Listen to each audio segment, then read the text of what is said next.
The girl came back from the restroom and suddenly noticed her classmates were frantically running for their lives. It looked like they were being chased by something terrifying. At that moment, Lisa had no idea what was happening, but for safety, she followed the crowd and hid inside a house. As more and more classmates rushed in, a sense of foreboding instantly washed over her. Yet she still had no clue what was going on outside, until a burst of gunfire rang out. Only then did Lisa realize there was a shooting. With the gunshots continuing, Lisa clearly knew the students who stayed outside had already been killed. At that moment, everyone fell into despair. It is important to know that right now, on the island of Utoya, there were 650 young people attending a summer camp. No one knew what to do. Just then, Lisa suddenly remembered her younger sister was still in a tent outside. But because the gunfire was getting more frequent, everyone huddled together in fear. Lisa could only temporarily give up looking for her sister. Unexpectedly, at that very moment, a classmate shouted that someone was coming. This immediately terrified everyone. They all scrambled toward the door to escape. Outside, bodies were already scattered everywhere. To stay alive, Lisa could only run forward desperately with the crowd. Then Lisa spotted an injured female classmate lying on the ground. Being kind-hearted,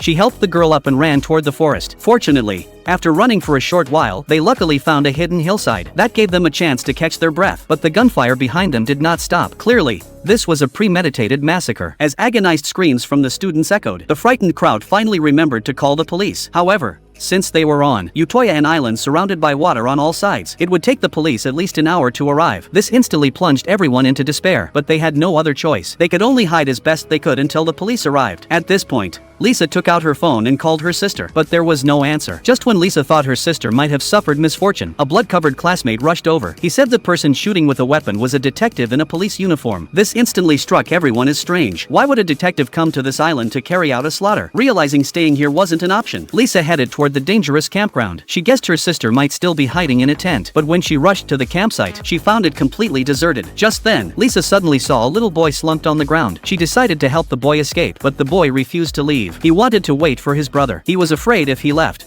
his brother wouldn't be able to find him. Hearing this, Lisa had no choice but to tell the boy how dangerous it was here. If they were discovered by the criminals, they would die. Then Lisa told the boy to take off his bright yellow jacket, which stood out too much, and run into the forest. But the boy didn't listen to her. Realizing she couldn't stay long, Lisa hurried toward her sister's tent, but her sister wasn't inside. Only then did Lisa realize her sister hadn't brought her phone with her at all. Just as Lisa sank into despair, a sudden sound of footsteps came from outside.